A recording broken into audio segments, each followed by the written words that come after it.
The Majority Leader is recognized. Although 3/4 of the government is funded and fully operational, important federal functions continue to be unduly affected, and hundreds of thousands of federal workers have now missed paychecks. By now, everyone in America understands the basic fault lines of this disagreement. The Speaker of the House has decided that opposing President Trump comes before the security of our borders. The President has asked for a reasonable new investment, $5.7 billion, about 0.1% of federal spending, for the same kinds of border security that prominent Democrats actually used to brag about supporting, for the very same kind of reinforced steel fencing that the Obama administration bragged about building, for precisely the kinds of barriers that the men and women of law enforcement there on the ground insist are vital for their mission. So, Mr. President, it's for precisely the same kind of physical border security in which a number of my Democratic colleagues here in the Senate were perfectly happy to vote to invest billions of dollars just as recently as last Congress. The 2017 funding measure that passed the Senate with 47 Democratic votes included upgraded border fencing. That was in 2017, just this past Congress last year. And 40 Democrats voted for the bipartisan spending deal that we cleared just this past March. It included more than $1.5 billion for border barriers. And then, of course, the Appropriations Subcommittee and full committee approved another $1.6 billion for border security in a bipartisan vote last June. 10 of 15 committee Democrats voted to report the final package to the full Senate. That's billions of dollars for physical border security, winning Democratic votes just last year. Well, Mr. President, that was before we had a new Speaker of the House. That was before Speaker Pelosi and her far-left base decided that the politics of obstruction would come before common-sense policymaking. Here's how serious the Speaker is about ending the impasse and getting the government reopened. She now proudly boasts that she would allow exactly $1 for border barriers. So, Mr. President, there was bipartisan support in the Congress for billions of dollars of physical barriers at the border before Representative Pelosi was Speaker. To now, congressional Democrats support just $1 for border barriers since she became Speaker. So you have to ask yourself, what's the reason? Earlier this month, Speaker Pelosi declared that the concept of any physical wall on our southern barrier was, quote, an immorality. An immorality. A wall is an immorality? That's what Speaker Pelosi said. Look, that's not a serious statement.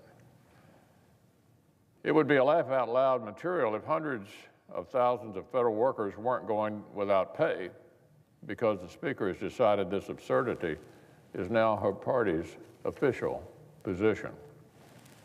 Immoral? Was it immoral for Democrats to vote for the Secure Fence Act in 2006? Was it immoral for President Obama's administration to proudly build the same kind of steel slat barriers that President Trump now wants more of?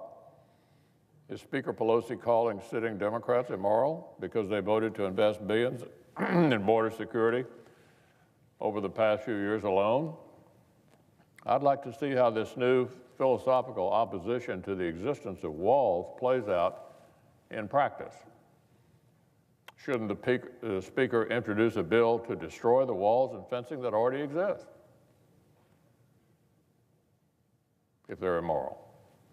Or maybe this actually isn't a new principled stand by Democrats. Maybe this is all one big political game. No negotiations, no collaboration, political game playing.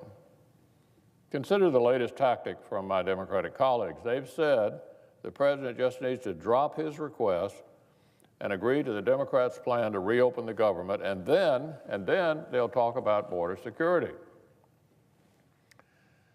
Except they couldn't even keep up that act either.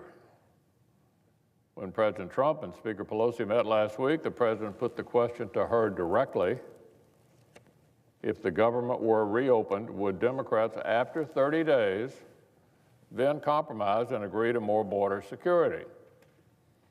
No, said Speaker Pelosi. They would not. So here we are, Mr. President, day 24, because the Speaker of the House has decided that enforcing our own laws is now immoral. Because she's decided it's better to prolong this partial shutdown than invest more than $1 in something that both parties agreed was a good idea until about 5 minutes ago. Funding that Obama administration border experts continue to argue is a good idea, an essential idea. Right here in the Senate, I'm sorry to say, my Democratic colleagues seem to have just fallen in line.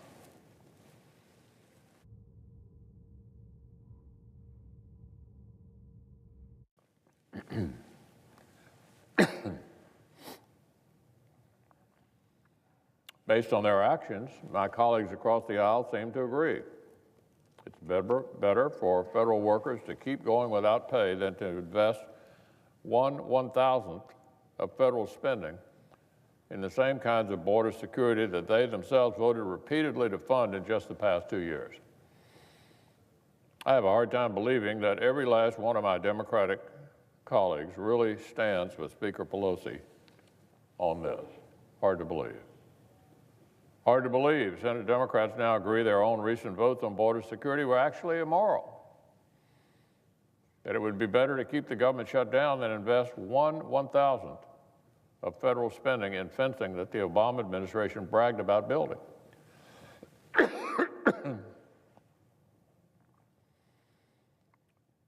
So it's particularly hard for me to believe that my distinguished colleagues from Maryland and Virginia, who are understandably very concerned with the circumstances of the federal workforce, would rather echo Speaker Pelosi's fringe position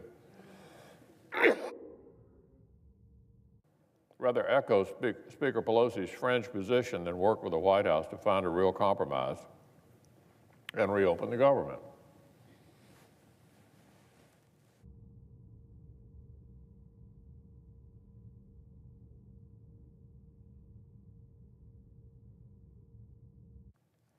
So what's happening here is the federal workers are paying for this far-left ideological crusade. Lots of American families are facing great uncertainty because Senate Democrats apparently agree that the same kinds of reasonable investments they happily supported last year and the year before have now become completely immoral this year simply because Speaker Pelosi certainly now says they're immoral. So, Mr. President, that isn't really what has happened. That isn't what's happened. Enforcing our laws has not become unethical overnight. The physical barriers at the border that Democrats used to support in past Congresses and in the Obama administration have not somehow become radical right-wing positions. Walls and fences still work. Border security still matters. American families still deserve safety. Reality is still reality. And when Democrats are ready to re-accept these realities, they can negotiate seriously with the White House and bring an end to this impasse.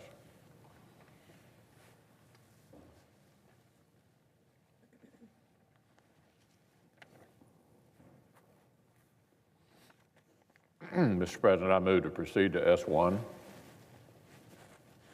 Under the previous order, the leadership time is reserved. Morning business is closed.